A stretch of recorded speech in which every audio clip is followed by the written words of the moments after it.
learn about one of the horrible sins that are haunting us up until today, of the sin of the spies, of course. And we want to understand what was going on there.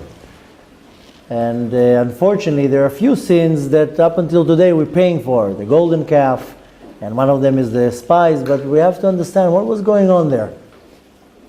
So, before we start, just a story about a certain individual that about 150 years ago, the situation here in Israel wasn't so great for the Jews. I mean, there were always Jews living here in Israel. And about 150 years ago, maybe even more, it was a very hard time. And they decided to send a certain individual out of the country to collect money. And this individual, he came to a city in Lita. The city was called Velozhin. And he came to one of the heads of the yeshivas there, a very, very dominating rabbi, Rabbi Naftali Tzvi Yehuda, the Rosh Yeshiva of Velozhin. And he came to him, and of course he accepted him with open hands. Ooh, a messenger from Eretz Israel, from the Holy Land. And they're talking, and he tells him, no, so what's going on in our Holy Land? He tells him, well, the situation is not that great actually. There's hunger and there's poverty, and he goes on and on and on. He tells him how bad the situation in Israel is. At some point he tells him, Shah already, stop already. What do you mean Shah? He says, stop talking Lashon Hara about Israel already. He tells him, listen, I'm not talking Lashon Hara about Israel. Everything that I said is truth, is emet. So he tells him, you know what? Sometimes when you love, you don't have to say the truth. And this is very common. You know where you see that? With mothers when they're talking about their kids. Their kid can be the menace, the troublemaker of the kindergarten. No, my kid, he's so good-hearted. And up until today, my mom says, oh, you were such a nice kid. No, I wasn't. I wasn't a nice kid. I was a troublemaker. So you see, mothers, they can say the truth. They love their child. He can be the biggest troublemaker of the class, but the mother will always say, no, he's such a good kid. So we see here that the spies were talking Lashon Hara about Eretz Israel. And up until today, you'll go to different places in the world and you'll see the people talking Lashon Hara about Israel. You'll go to many people outside of Israel and tell them, why don't you move to Eretz Israel? Oh, no, it's very hard there. It's a war zone. It's very dangerous there. And there's no jobs. And why are you talking that? Why are you saying that? So people also up until today, they talk Lashon Hara about Eretz Israel. And the same thing the spies. We're talking Lashon Hara about Eretz Israel. But nevertheless, let's start a little bit explaining the essence of the parasha, so we can see how we can learn something from that. This is the point of the class, is to see what I can derive from what the parasha is teaching me. So first of all, this is the parasha that it's talking about the land of Israel. And just imagine what was going on there, all the excitement. They're going out of Mitzrayim after years, hundreds of years they're in Mitzrayim. Nobody was in Israel since Yaakov left. And they have a dream. Wow, our forefather Yaakov, he came from there. And this build-up, and Moshe Rabbeinu takes them out of Mitzrayim. He tells them, I'm taking you back to the land of Israel. Just imagine the excitement. And in 1 second, all this excitement and all this dream blows up in 1 second, all because of these spies. Now, of course, after the whole scene, the spies come back, and Hashem gets upset and says, that's it. You're not going into Israel. And of course, Moshe Rabbeinu starts the pleading, please, no, how, who, we. And the Hashem says, no, they're not going into Eretz Israel. Finally, Moshe Rabbeinu is able to a little bit soften Hashem's heart. So Hashem says, okay, so just this generation will not go into the land of Israel. Only the next generation will go in. And now you're going to be in the desert for 40 years. So, now comes a question, that this is the question that comes up every year. What caused these spies to come and talk bad about Israel? I mean, after all, they were the heads so to say, the elite of the tribes. There wasn't some random people. What causes these men to come back and say, I don't want to go into the land? What was the part that scared them? A few giants? They came and said that they saw giants. That's what's scaring you? A few giants? What, are you making a joke here? You just saw God crushing Egypt. You just saw a whole year of plagues crossing through the ocean. The giving of the Torah, you saw the Torah coming down on Hashem, coming on Har Sinai. This is your problem, a few giants? That's what caused you to turn your tail between your legs and to run back? That doesn't make sense. That doesn't make sense at all. Has to be something there. And this is what we're going to try to find out so we can see how it's affecting me and what I can take from that. So first we have to understand what happened there. The scene, the whole scenario happened 13 months after they will go out of Mitzrayim. They go out of Mitzrayim in Nisan. The whole first year they're in the desert. A year later they get the Torah. Right after that they get the Torah. And a year later they celebrate the first Pesach. That's what we learned last week. If you remember, came the first anniversary. It was the first time to celebrate Pesach. Last week we learned about the few people who came to Moshe Rabbeinu and says, oh, what about us? We're not pure. We can't do Pesach. No problem, I have a solution for you. Come back in a month, you'll do Pesach Sheni. Okay, now it goes in the order. Now comes the month of Sivan. Everybody's parked next to Eretz Israel. They're all ready, all excited. They finish Pesach, now let's go into the land. All this is happening 13 months after going out of Egypt. It was the end of the month of Nisan. Now what was going on this whole year? The whole 13 months. They're living in a miracle. Man is coming from the sky. They're not worrying about food. Their clothes are being washed and ironed as they're wearing it. Can you imagine this sight? That you're just sitting there and wow, you missed a spot here. So now one of my kids, they make us dirt, put food on my sleeve, and now I have to take this to the dry cleaner, take my jacket off. Just imagine, you press the clean button, and you clean. More than that, they have water, they go to Be'er Miriam, they just fill it up. They don't have to buy waters from Mei Eden and Eviot, or how do you call it, Poland Springs. Water is free. There's no Peleg Galil bill, no water bills. Not only that, their protection, the cloud is protecting them. They're living in a miracle. A whole year, their life is a miracle. Food comes to them free. They don't have to do anything, no bills, no mortgage, no rent, no nothing. So what's going on there? What caused this scare that suddenly everything changed? Now, the core here, what we need to understand here is the fear that they had, we have it. We have a certain fear, this uncertainty, and we all have it deep in our heart.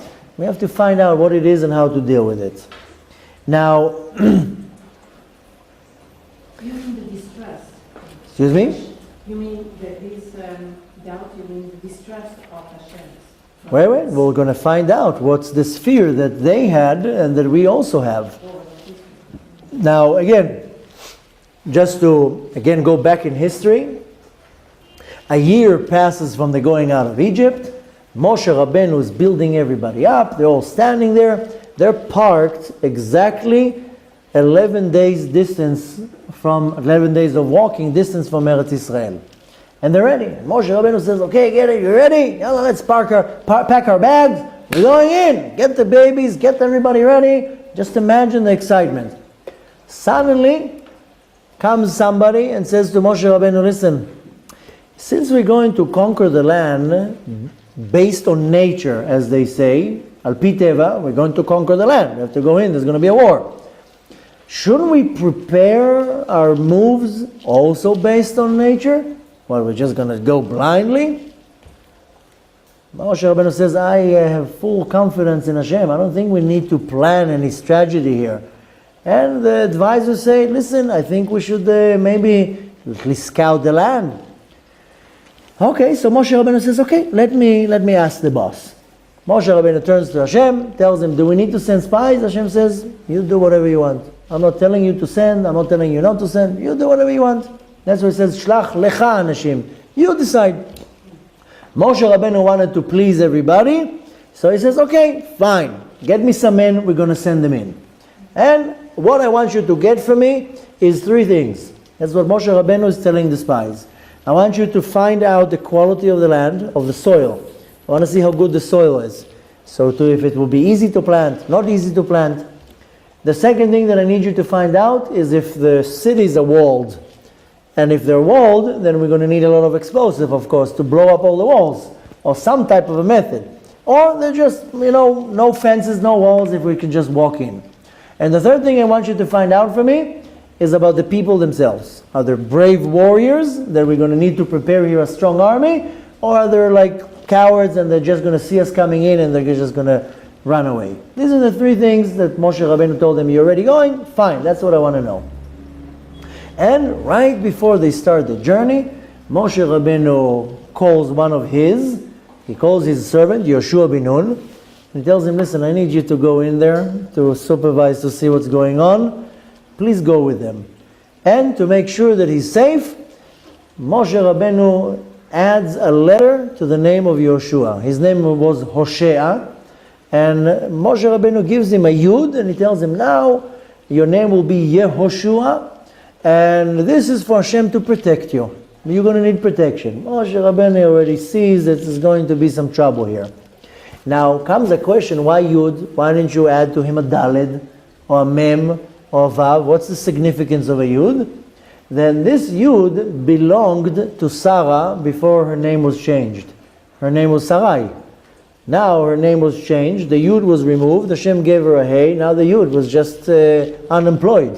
It was just waiting, what am I going to do now? So the Yud was taken by Moshe Rabbeinu from the Sarai, the Yud of Sarah, and gave it to Yoshua. That's the yet where the Yud came from. Especially Moshe Rabbeinu wanted to give the Yud to Yoshua, that he will have the Yud and the K in his name. And he actually completed the Yud, a Hey, and a Vav in his name. Almost the full name of Hashem's name, Yud Ke Vav Ke. But nevertheless, that's where the Yud came from.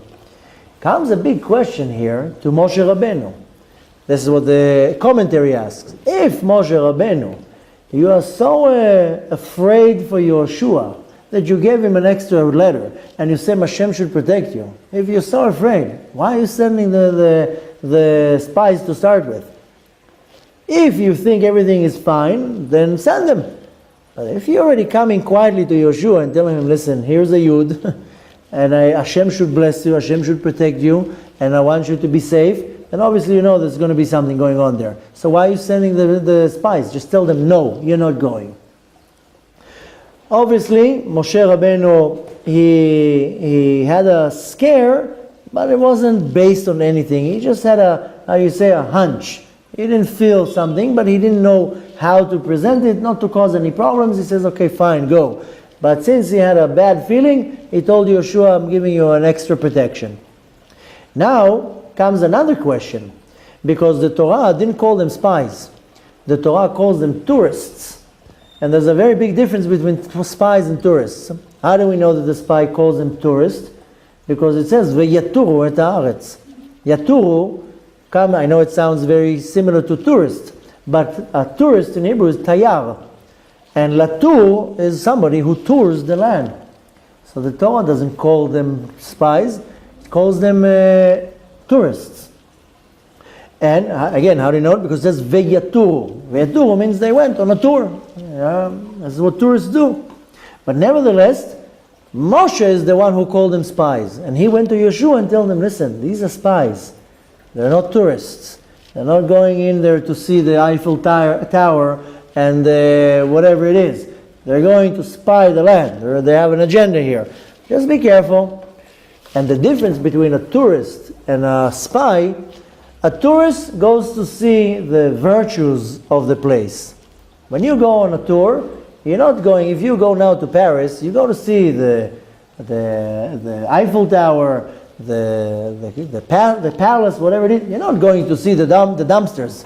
You're not going to see the the weaknesses of the city. You want to see the beautiful things. Wherever you go, I'm just throwing Paris. Wherever you go, you're going to the tourist attractions. You're going to the beautiful place, to the virtues of the city. You're not going to see the weakness and the disgusting. Nobody goes to New York and says, "Hey, can you take me to the slums, please?"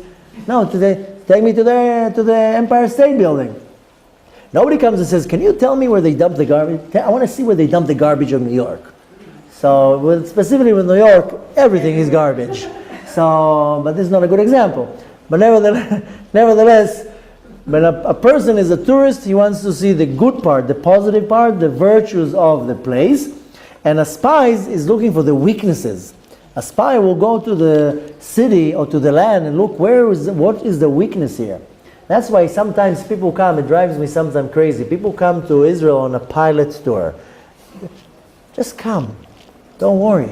The ones who come on pilot tours, they find difficulties. The one that just comes, everything works out. That's what I see with my own eyes. The ones that just buy a ticket and they come to Israel, and Hashem will make everything work. They find a house, they find a job, everything works out. The ones who are coming, let me choose, and either they don't come, or when they come, I see that they have a lot of difficulties. Just come. Hashem will provide to you. There's more jobs in Israel than anywhere else. There's enough land here. There's enough everything here. So chas v'shalom, not to put anybody down, but I see the ones who are touring, they're not coming to really, they're coming to spy, so to say, and then they see things they don't like. Okay, I'm going back to Los Angeles. So my advice always with the ones who come, just come. I bought a ticket. I came here with 6 kids. I didn't think. People tell me, "What are you going to do here?" I don't know. Where are you going to live? In a house. You have a house? Well, there's many houses. I'll find one for sure. I'm not going to be homeless. I am sure. I trust Hashem.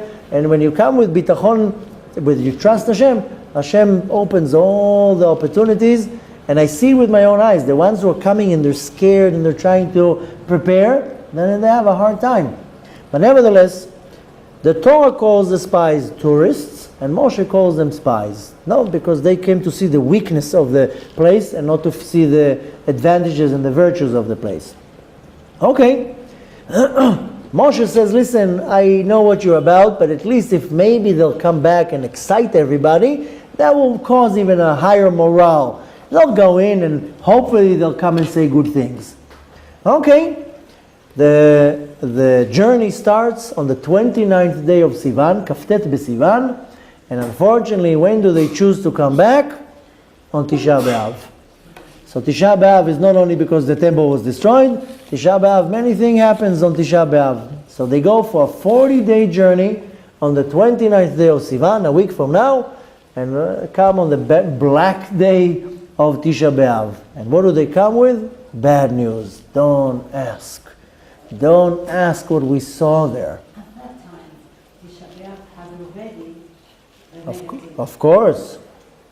Of course Tisha B'Av already had. It was a bad day to start with. From the beginning of history, Tisha B'Av was a bad time. The tablets were broken on Tisha B'Av, even before this sin. Moshe Rabbeinu also, when he came down from the mountain, was Tisha B'Av, the first time. And he broke the tablets. The first set of tablets were broken on Tisha B'Av.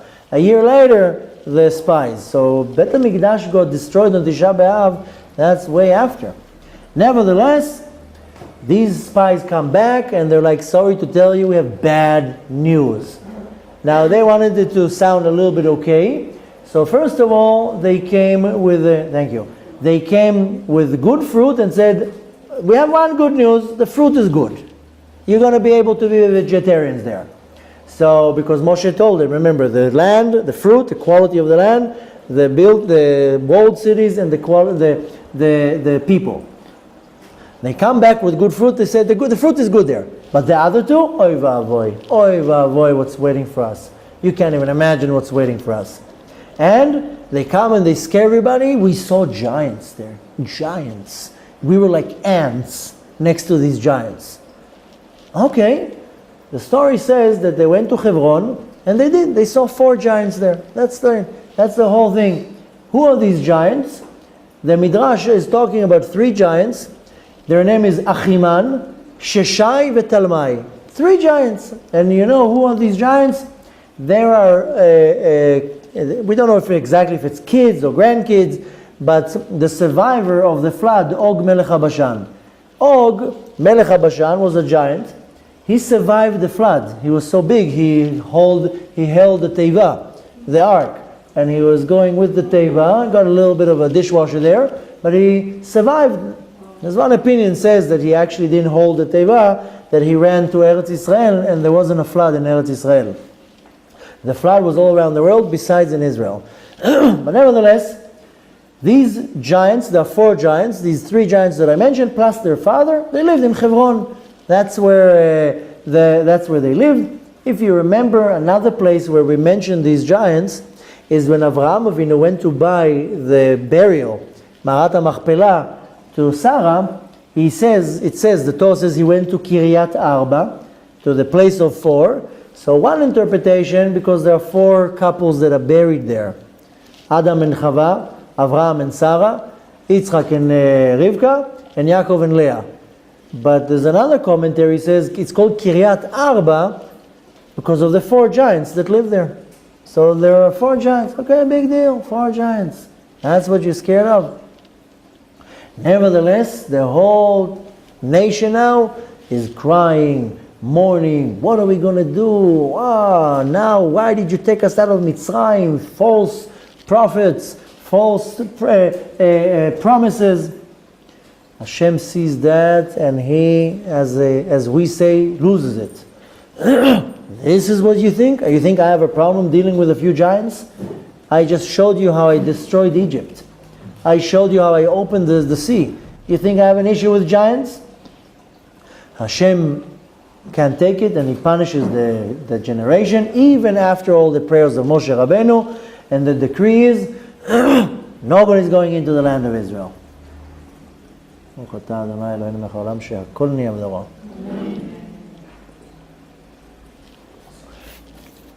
Comes now a question, how 10 spies can convince 3 million people not to go into Eretz Israel? They don't have WhatsApp, they don't have Facebook groups, they don't have any social media. How are they how they're spreading the word? So the Midrash says that each meragel, each one went into their home. They split into their tribes. And the person would come and start crying. The family members will come and say, what's wrong? Why are you crying? Don't ask. Don't ask. And there are giants there, and it's scary. And everybody's the place here, they're eating their own people. All we saw is funerals all day long. Rashi says that the Kadosh Baruch Hu wanted to distract the people, so they're not going to notice the spies. So a lot of people died that day, as though they were busy with burying their dead, and that way they're distracted. They can't see that there's spies in the land. So they saw a lot of funerals. They're like, oh my gosh, everybody's dying there. What's going on there? A war zone. Nevertheless, so the person is crying and crying. Now the neighbors start hearing, why is he crying? Don't ask. He saw giants. The land is horrible. So they start crying. And then their neighbors like, why they're crying? Don't ask. And becomes, a broken phone game. And before you know it, everybody knows. Don't ask. Monsters. There's monsters there. And it's dangerous. And then before you know it, like a Lashon Hara, within 24 minutes, everybody doesn't want to go into the land of Israel. So now we have to understand, of course, we come back to the same question. Hashem punishes them. Okay, now comes the major question. What really happened there?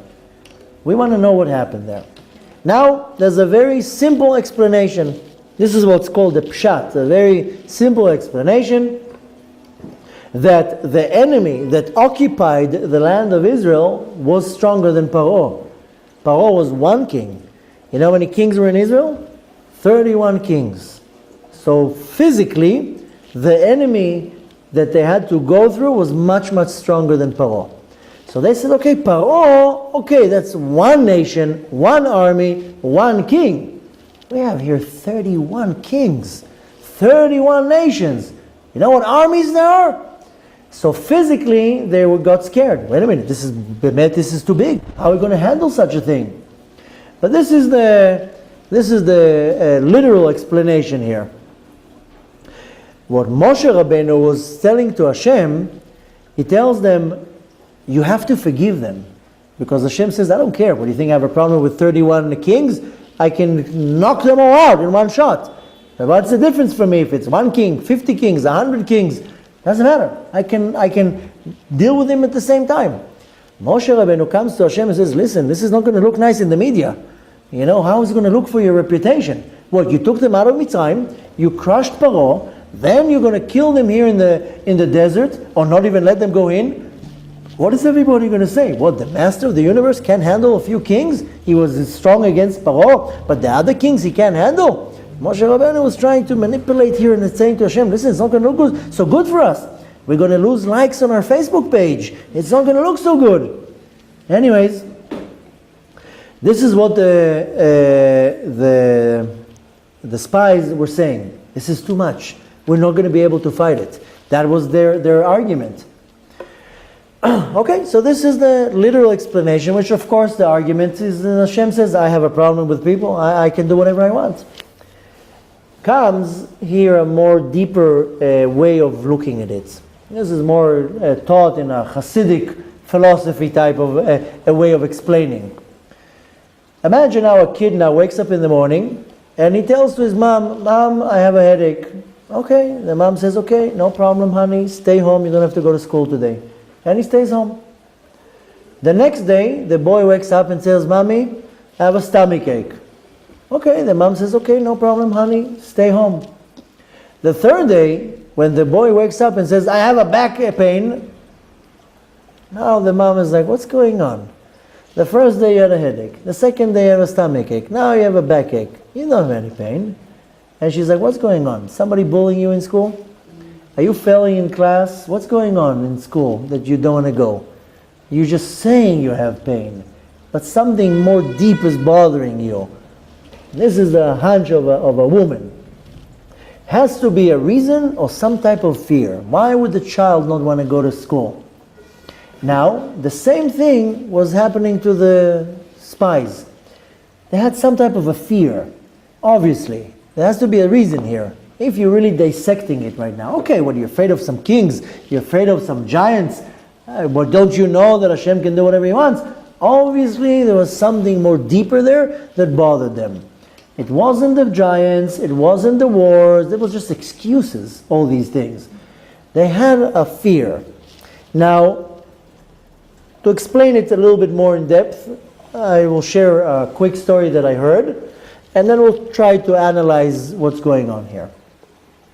And I heard the story about a certain individual who was a diamond dealer, specifically in a certain country. I'm not going to give too many details, not to chas v'shalom expose somebody that doesn't want to be exposed, but a certain country that is known to have a lot of diamond dealing there. And this specific individual was a diamond dealer. And he made a decision in his life that he wants to observe Shabbat. Okay. Now, it's not so easy. Some businesses are very hard to close on Shabbat. But he made a decision, no business on Shabbat. Okay.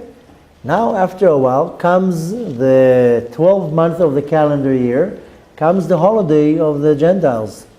And this is when you make money all year long. They're all waiting to buy jewelry to their wife, to their mother, to their fiance, whatever it is. This is the time to make money. And this is the time when sometimes you make money not for the whole year, for 5 years. One holiday.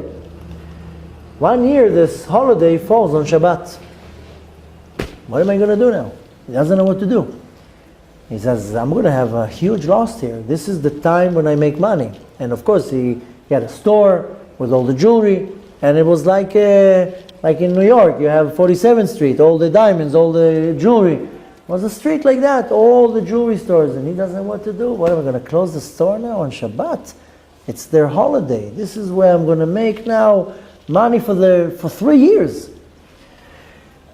He says, Shabbat is more important. I am going to observe the Shabbat. No problem. He's open on Friday morning. Comes to afternoon, time to close the store.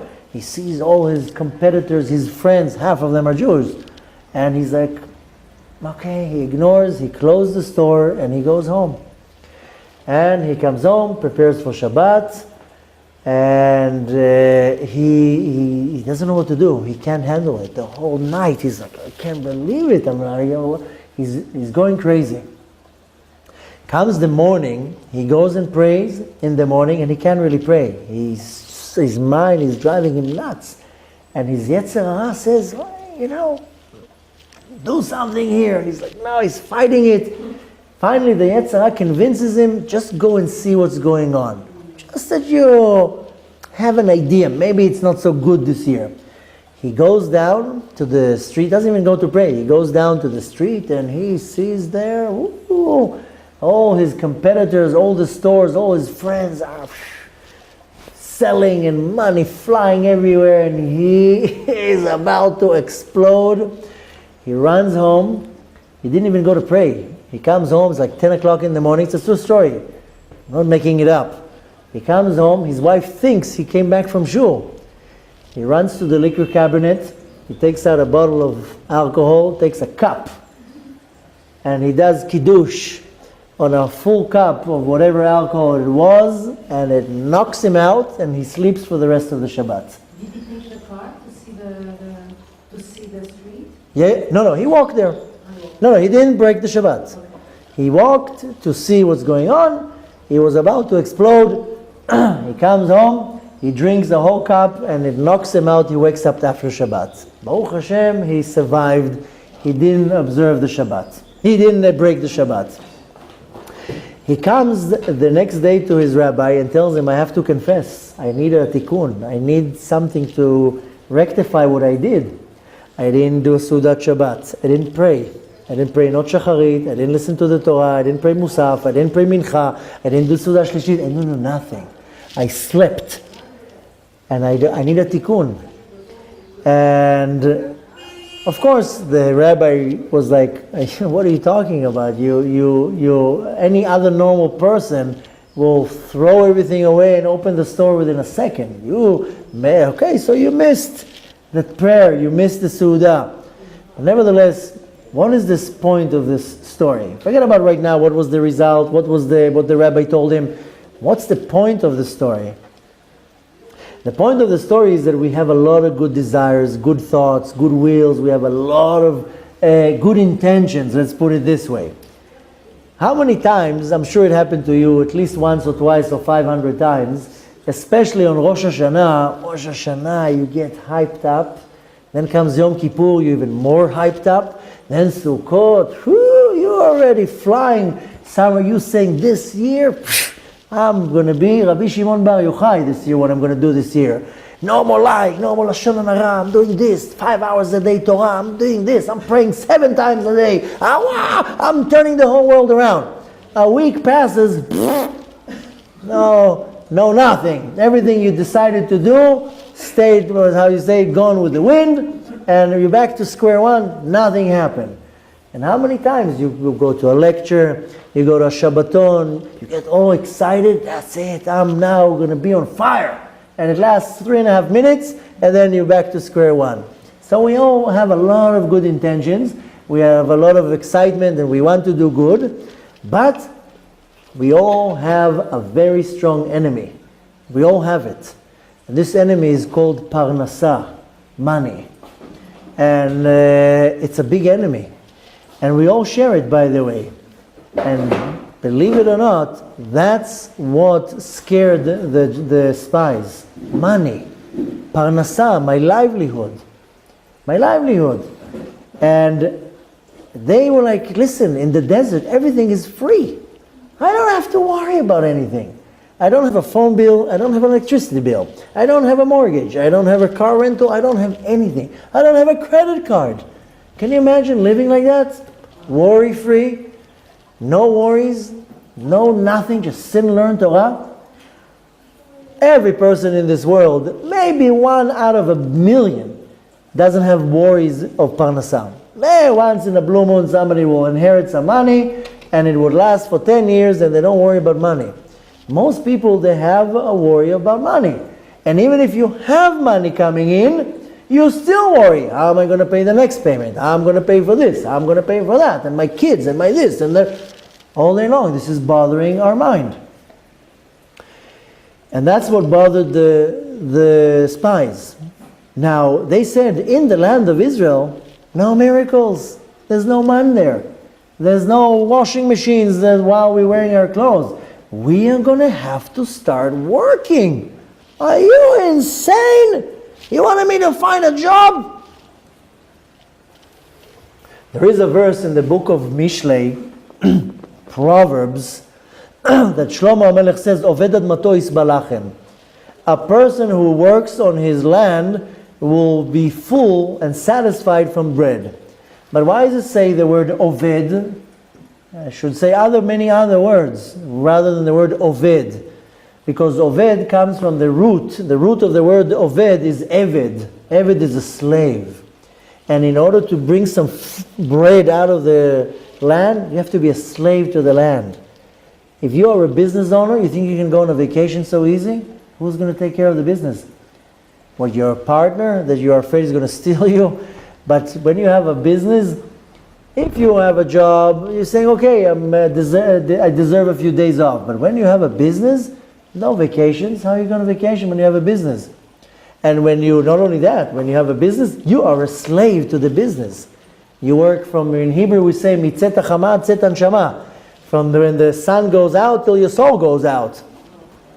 So, the land, the job is running our life. And even if I don't own a business, most people don't own businesses, but nevertheless, my job runs my life. How many times you wake up in the morning and you say, I'm not going to the work today? And the boss tells you, if you're not showing up today, you can come and take your stuff and go find yourself a different job. So really, when you're thinking of it, our jobs are running our life. I believe that 99% of the population of the world, they can't stand their jobs. To actually have a job you like, ooh, what a present that is, what a blessing it is. Most people can't stand their jobs. They can't stand their boss, they can't stand the environment, they can't stand the actual job. So first of all, we have to understand that what bothered them is the worry about money. Now, they presented it that they had a worry about giants. So let's try to explain why the Torah is telling us about giants. So there's one commentary explained by the Ramban, and he says, yeah, there were giants there. There were these 4 giants that I told you, Achimam, Sheshai, and Talmai. And there were the kids or the grandkids of Og, the king of Bashan, Melech HaBashan, and they survived the Mabul. Obviously, before the Mabul, there were giants. And these are the ones who survived. Anyways, we know it says in the Torah, V'nefilim hayu az ba'aretz. There were giants before the flood. So Rashi explains something a little bit interesting, and Rashi usually doesn't go into more mystical things. Rashi is very simple to the point. Rashi says that there were Nephilim. Nephilim are these giants, but what are these giants? These giants, Rashi says that they saw were 2 angels. One of them was called Shamchazai, and one of them was called Azael. 2 angels. And these angels, they came down to the world in the generation of Enosh. Now, some say that the angel's name is not Shamchazai, rather Uzzah. There's different opinions. But nevertheless, the spies, they said, we saw angels there. These 2 angels. And these are not some angels. These are Malachei Chabalah, destructive angels. Very, very scary angels. And before the Mabul, if you remember, everybody was sitting there. It was like Las Vegas. And it was a whole big party. And Hashem says, I'm going to destroy this planet. Came to Hashem 2 angels, these Shamchazai and Azael. And like I said, some call the first angel Uzzah, because I mentioned them a couple times. And in some places they're called Uzzah and Azael, and some places called Shamchazai and Azael. Nevertheless, they came to Hashem and they said, we'll go down and we'll take care of business. We'll supervise what's going on there. Hashem says, if the humans can't hold this lust, why would you hold the lust? Why would you be able to hold yourself? So they said, we're angels. What's the big problem? The humans, they can't control their desires and their lusts. We're angels. So these two angels came down to the world, and like the Torah says, they liked the women, and they went and sinned with the women. And they quit, so to say. They gave their wings. We don't want to be angels anymore. They liked the ladies, and they stayed there.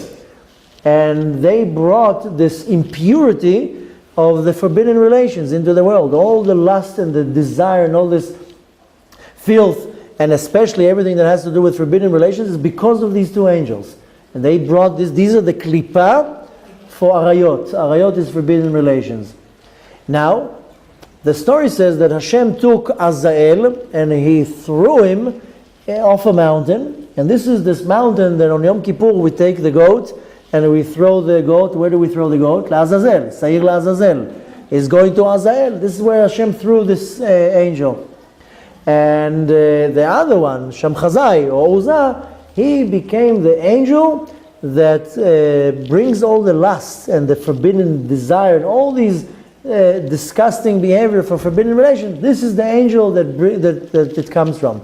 This, excuse me? And creatures that exist up to today. Exactly. Yeah, of course. But this is because of this angel. This is the angel that brings this disgust, this impurity in all the forbidden relations, the lust, and so forth, what causes men and women to sin. And we can't kid anybody. Then 99.9% of the population of the earth is controlled by this angel.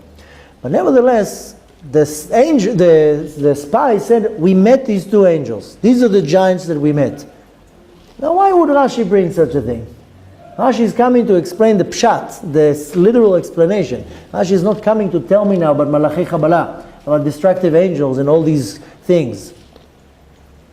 Rashi wanted to hint about the problem. And Rashi sometimes, believe it or not, he goes a little bit out of his character trait. Rashi wanted to hint here that he wanted to say, look at that. The spies wanted to say, look at that. The land is so hard, even the angels sin there. Why would you want to go into this land? This is a land that has a strong lust and forbidden desires. The angels even fail there. We? Of course we're going to fail there. It's a dangerous place to go to. And what is he saying, in other words? When a person is not sitting and learning Torah all day long, what does he have to do? He has to worry about Parnassah.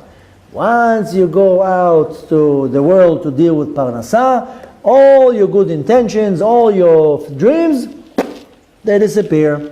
Take a man now on Rosh Hashanah, takes on himself all these good decisions, then comes Yom Kippur and he does tshuva, then comes Sukkot, he's in the realm of Atzilut the whole week. Suddenly next week he has to go back to work. Now you go back to work, suddenly you have to deal with people, and now all the temptations of the world is out there. When you're sitting and learning Torah all day long, then your mind is in the book. No big deal. But once you go out to the world, now you're going to be, all the temptations are out there.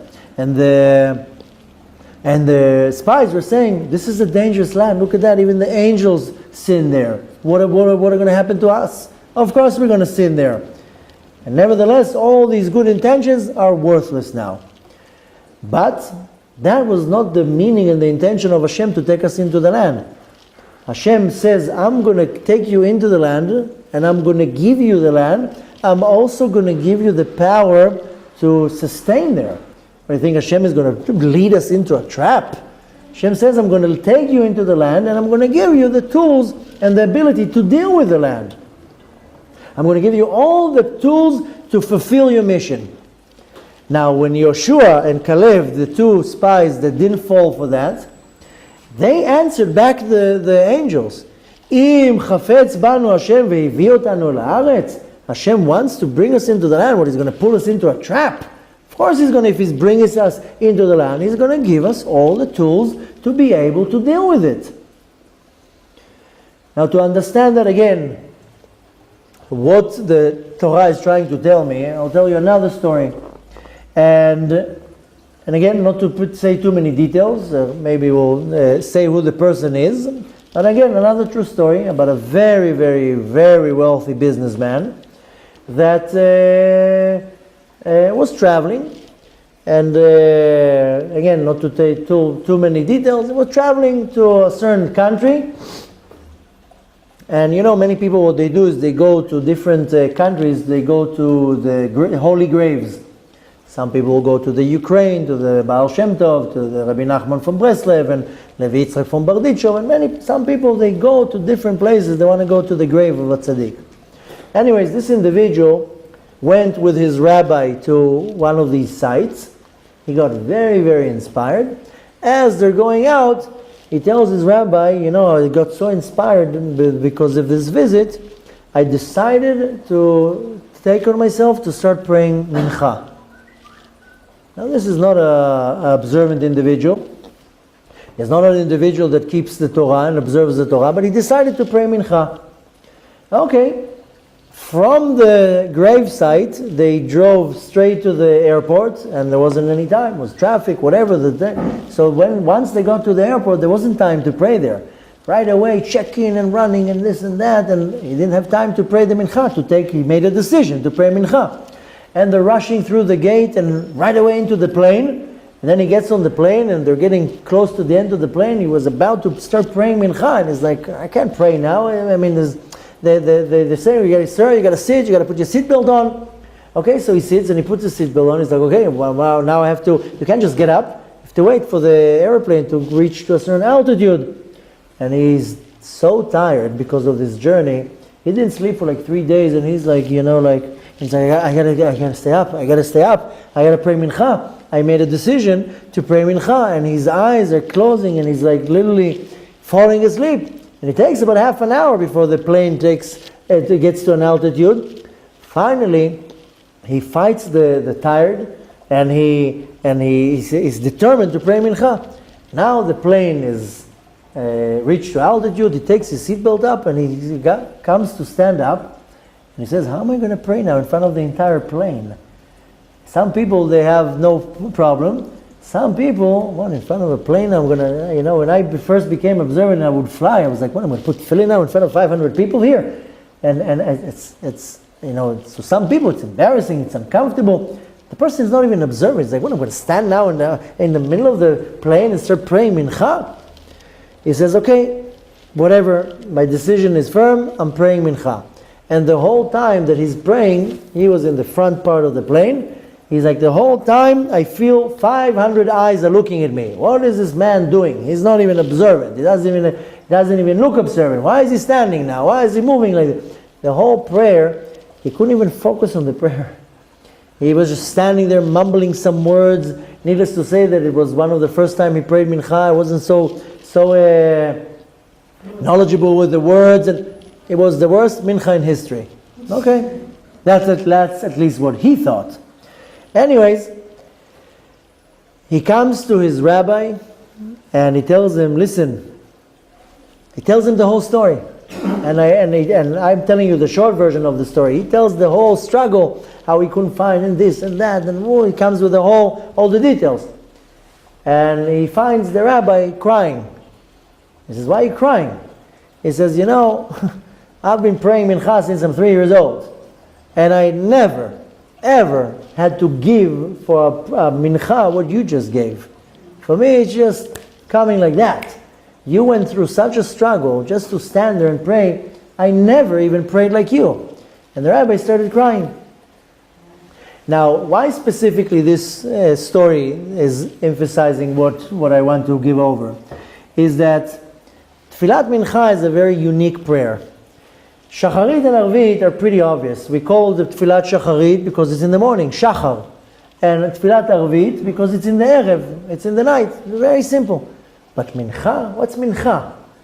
Now Mincha, there is a commentary called Abu Dram, and he says it's called Mincha because that's when the sun Nacha, the Shemesh Nacha, the sun is in the middle of the sky, so it's not going up and it's not going down. It's when the sun rests. And also, that's when people take their siesta. Everybody here in Israel, once when I was a kid, now it's not so much. Once when I was a kid, 2 to 4, the whole country is dead. No, nobody to talk to. And if you sneeze in the street, shh, 2 to 4. So Nevertheless, so this is just a commentary, but really what's mincha? Mincha is a present. And it's a present that I give Hashem. But it's a very unique present. Because if you're looking at the prayer, it's in the middle of the day. It's not a comfortable prayer. In the beginning of the day, shacharit, fine. It's close to the morning, you go pray shacharit. In the evening, you're already home. Mincha? In the middle of the day to stop your business? Now if you're really working, you know it is to just get up in the middle of the day, or whatever it is, it's a very difficult prayer to do in the middle of the day. And usually mincha will turn out in the middle of something. It's not going to fall in a comfortable place. It's always going to be in the middle of a highway, in the middle of a meeting. How many times you drive here in Israel, you see people on the highway, standing in the middle of the highway. Not too long ago I was driving with somebody and somebody passed us. I think he was driving like 160 kilometers an hour. And everybody's like, look at this nutcase. So somebody in the car wanted to be kind and lamed zchut and says, he's probably in rush for mincha. So mincha usually will fall in the middle of the most inappropriate time that I have to suddenly leave everything and pray. Now also, when this is in regards to the prayer, but when you're looking at the actual offering, mincha was a very simple offering. It was just a little bit of flour and some oil and salt. That's it. It wasn't like a $1,000 bull. Can you imagine that you have to bring an offering, you have to buy a bull? I don't even know how much a bull costs. Maybe $5,000. I have no idea how much a bull costs. But can you imagine what an expense? Here, the mincha was an offering for poor people. They just came with a little bit of flour and some oil or whatever it was. Nevertheless, it says in the script, nafshi ki takriv, nefesh ki takriv. The sacrifice, nefesh is a soul, and ki takriv will sacrifice. Rashi says that the sacrifice, usually the poor people will give the sacrifice of mincha. She says when the poor person gives a little bit of spelt, a little bit of flour, it's for him like giving his soul. That's his meal. That's his, can be his meal for the rest of the week. So the poor person that gives the mincha, it literally gives his soul. And this is, for the poor person, it's huge. You know what it is for a poor person to give a little bit of his food? And this was exactly the answer for the spies, is this mincha. The spies, before the spies, it says in the Talmud, and specifically in the tractate Brachot, in page 6, it says that a person should constantly be, I'll tell it in Hebrew and then I'll translate it, L'olam yeh adam zahir betfilat mincha. A person should always be very cautious with tfilat mincha. Why? Lo ne'ena Eliyahu ben ela b'mincha. Eliyahu Navi was his requests were always fulfilled in the time of mincha. If you need a certain prayer to squeeze it in to Hashem, pray mincha. Because the Talmud says tfilat mincha is a very auspicious time. And Eliyahu Navi, every time that he wanted something to happen, he would pray, he will ask for it at the time of tfilat mincha. Now the words in Hebrew, L'olam yeh adam zahir betfilat mincha. If you're translating it so it will make sense, you would say a person should always be cautious, or always be careful, or particular to make sure that you're never missing tfilat mincha. But zahir comes from a different word of the root of zohar, of to shine and to light. And when the Talmud says, L'olam yeh adam zahir betfilat mincha, just that you know that in tfilat mincha you shine the most. Yes, zahir is very cautious that you're not going to miss it because it's a very powerful prayer. But to look at it in a more deeper way, zahir comes from the word zohar, that dafa in tfilat mincha is when you shine the most. You want to get the best of all the prayers, make sure you pray mincha. A lot of women think that they're exempt from praying. I don't know who says that, and many people do say, oh no, women don't have to pray. It's not true. Women have to pray at least one prayer a day. And the women that follow the ruling of Ashkenaz have to pray twice a day. And this is pretty obvious in halakha. It's not a custom, it's not a chumrah, it's a halakha. Women have to pray. So a lot of women says, listen, I have kids, I have this, I also have kids. So what? I still pray 3 times a day. But not to put any pressure on anybody, but at least you want to make sure you're praying once a day. So if shacharit is very hard for you because it's long, then at least pray one of the two, mincha or arvit. And really there's no excuses. I can't believe any person can have excuses. Very busy people pray every day. And you'll find the 10 minutes to pray mincha. It takes exactly 10 minutes, 15 minutes. So you know what, you'll be 15 minutes less on Facebook. You can be on Facebook for 2 hours, so cut it down to an hour and a half and pray mincha or elvit. And many women that they come and ask me, which prayer should I pray? I tell them, try if you can. The highest priority is mincha. So, and why? Because what the Talmud says that this is the time when you shine the most. This is the most auspicious time. Now, just to say one more story, a very quick story, and then to get to our point. And this is a story that I heard a long, long time ago about a certain Chabad Rabbi that was sent many, many years ago by the Lubavitcher Rebbe to a city called Minneapolis. And he came up there. His name is Velvel Green, Rabbi Velvel Green. And I heard the story from somebody, like a first hand. And when he came there, he was trying to build the communities, establish the shul, whatever he was trying to do there.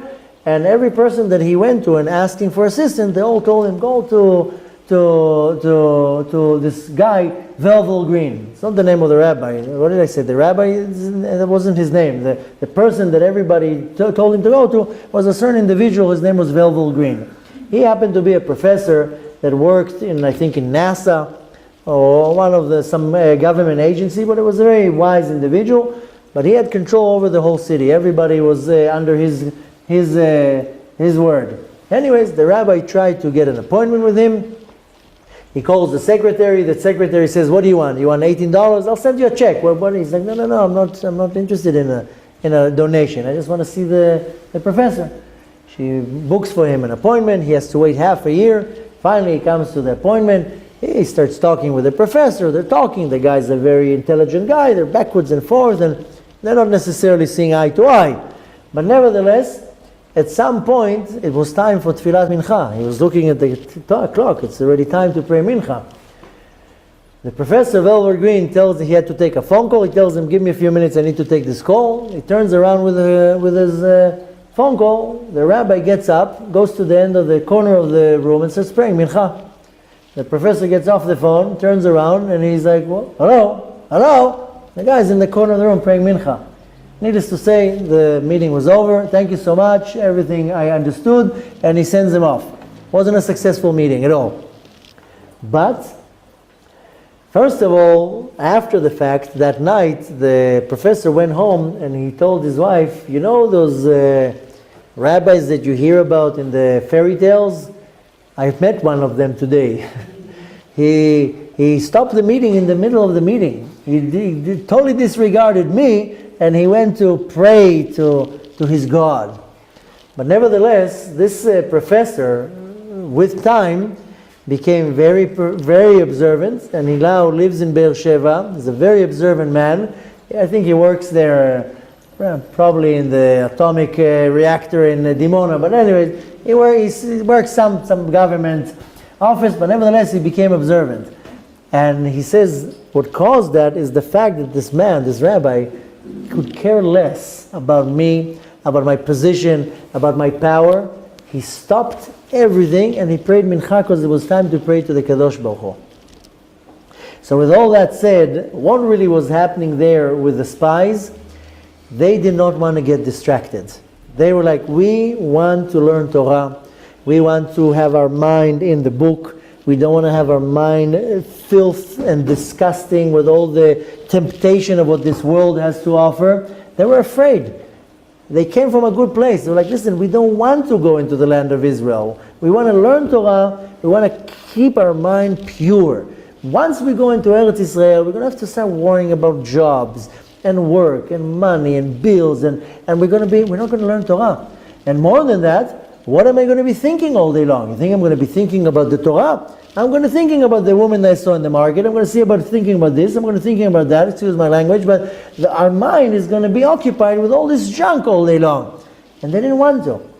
But the two individuals that went against the spies, Caleb and Yoshua, they said, no, if Hashem is already bringing us into the land, He's giving us all the tools to deal with it. And really, this is the message of this story of this parasha. Hashem puts us in the land with all the temptations and all the struggles and all the things that will completely confuse me. But Hashem says, but that's what I want you to do. I want you to fight that. I want you to overpower all these thoughts. Just on Friday, somebody came to me and he told me, listen, I can't deal with people. I just can't deal with people. I wish to go to some faraway place just to learn Torah all day long. And I told him, I'm sorry to tell you, but I feel the same thing too. I also don't feel like dealing with everybody. If it was up to me, I would pack my bags, pack my books, go to some faraway moshav, and sit and learn the Torah all day long. I don't want to deal with people. I don't want to deal with anybody. But this is not what Hashem wants. Hashem doesn't want you to live on an island. Hashem wants you to be involved with people. And you know what? He's going to make sure that He's sending you all the right people to annoy you, to aggravate you, to piss you off, to make you jealous, to make you annoyed, to step on your toes, to step on your ego. But that's what Hashem wants. If Hashem would want us to be on deserted islands, He would create many, many islands, and we would be sitting on the islands and waving to each other. But that's not what Hashem wants. Hashem wants us to deal with this world. Hashem wants us to deal with parnasah. Some people say, you know, if I had a lot of money, I would learn Torah all day long. What kind of a statement is that? These are two questions that I hate the most. Why and what if? Why, you'll never get an answer. And what if? What kind of a question is that? What if? If I had money, I would study Torah all day long. Well, you don't have money. You're not going to study Torah now.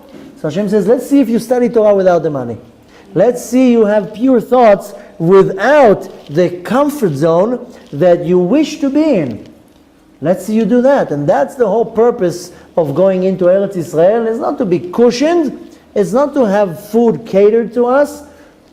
Hashem says, I want you to live in struggle. I want you to overpower the struggle. I want you to push away all these thoughts that trouble you. I want you to build your trust in me and your emunah and your belief that I will give you whatever you want. You just do your minimum. I will do the rest. And the spies, they didn't trust that. They're like, no, we're going to fail. They came and manipulated everything. They weren't afraid of the giants. The same analogy of the kid. They had an agenda. They had something in the back of their mind. They had a fear. And their fear was to be away from the Torah and away from Hashem. And what we need to take from that, we also struggle with the same thing. We also say, hey, I don't want to sin. I want to learn Torah all day long. But I have to go find a job. And I have to work. And I have to interact with people. And you know what? That person is going to pull me into an argument. And that person is going to start talking Lashon Hara about that person. And that person is going to pull me into a disagreement. But Hashem says, but that's what I want you to deal with. I want you to take the Torah. Now I want you to take the struggles and then put them together and now overpower these struggles. And that's the point of Eretz Israel, is to go above our ability. That's why it says, first of all, it doesn't say in the Torah Eretz Israel, by the way. It says Eretz Canaan. Why Canaan? Because when I need to overpower something, I need to subdue it. And this is called in Hebrew lehachnia, hachna'ah. And Canaan has the same root of hachna'ah. It's the land where you actually apply this power of subduing something. And that's the whole point. This is why we came down to this world. When they asked Rabbi Shimon Bar Yochai why they came down to, what's our purpose here? He says, Litkafya sidracha, is to subdue the sidracha, the other side of holiness. And what would be the result? Lithapcha chashocha lenora, to transform the darkness into light. So this is our purpose. Our purpose is to go into the land of Israel, to the land of Canaan, to know how to lehachnia, to overpower and to subdue the Eretz. It says Eretz Canaan. Eretz represents the artziut, the physicality. Is to go and to overpower the physicality and to subdue my desires, my thoughts, my will, and so forth, and to, with all the struggles, still learn the Torah and perform and perform the mitzvot, and to do what Hashem wants. So the Torah comes to teach me, yes, you are going to be living in struggles and a lot of challenges, specifically with money, but we're taking the example here of the Tfilat Mincha, that Tfilat Mincha, the prayer of Mincha is coming to signify that when it's time to put my mind to Hashem, everything is being removed. The business deals, everything has to be removed. And that's exactly what I need to take from that, is that yes, there are going to be many challenges and difficulties, but when it's time to pray, when it's time to learn, when it's time to do a mitzvah, then I do the mitzvah and I do what the Torah says, and Hashem will take care of the rest, and Hashem will give me the power to overpower all my difficulties. And when it's time to pray mincha, how many excuses do you come with? Oh, I have to feed the kids, I have to go shopping, I have to do this, I have to... Hashem says, no, dafka now, take the 10 minutes, ignore the world, sit quietly and pray, I'll take care of everything. So I'll just finish with one short story, that it's on the same topic that a few days ago was Shabbat. We learn here every morning, all the men, and one of the men told me right after the prayer, which was only 8:30 in the morning, I got to go home, I'm missing the class, I have to miss the classes. I told him, why? We're only learning for 2 hours. So he says, no, I have so much errands to do before Shabbat. I have to take care of all the errands to Shabbat, and I need this time. And I told him, I guarantee to you that if you sit and learn with us, this 1 hour, was actually 1 hour, not 2 hours, your errands are going to go like that, and you are going to be ready for Shabbat way before you were expected. And if you don't sit with us, you're going to come to Shabbat a minute before candlelighting, and the errands, every store you're going to go, there's going to be lines. Everything you want to do is not going to work out, only because you didn't stay and learn with us. And he's like, okay, you convinced me. He came here on Mincha before Shabbat, and he told me it worked. I actually finished everything so fast, I took a nap, and then when I woke up, I was convinced Shabbat comes in at 6, and it came in at 7. I gained another hour. So I said, you see, 1 hour of sitting and learning Torah. And I'm sure he was like this, oh my God, I have to go to the bank, I have to go to this, I have to go to there. I told him, calm your mind, just learn the Torah, 1 hour. I guarantee to you, Hashem is going to make everything go fast. And not only that, like he said, I took a nap, everything went smooth. So we need to know when to apply the time for Hashem, and Hashem says, I'll take care of everything. You think I have a problem to making the line in the bank go for 2 minutes? Everybody complains that they go to Bituach Leumi, they sit there for 3 hours. I had to take care of something in Bituach Leumi a few weeks ago. I walked in, walked out. Everybody's like, how did you do it? I said, because I learned Torah 4 hours before that. And I didn't rush to go to Bituach Leumi. So Hashem says, okay, I will make the line go very fast. And the specific person that you need will sit there waiting for you. And everything will go chick, chick, chick, chick, chick. So what we have to apply from that is that we do have to go and conquer the land of Canaan, to conquer our desires, conquer our thoughts, conquer our challenges. And this is what Hashem wants. And we should not have the problem of the spies, of being afraid that I'm going to fail, or that I'm not going to make it. If Hashem put a challenge in front of me, Hashem is going to give me the tools how to overpower this challenge.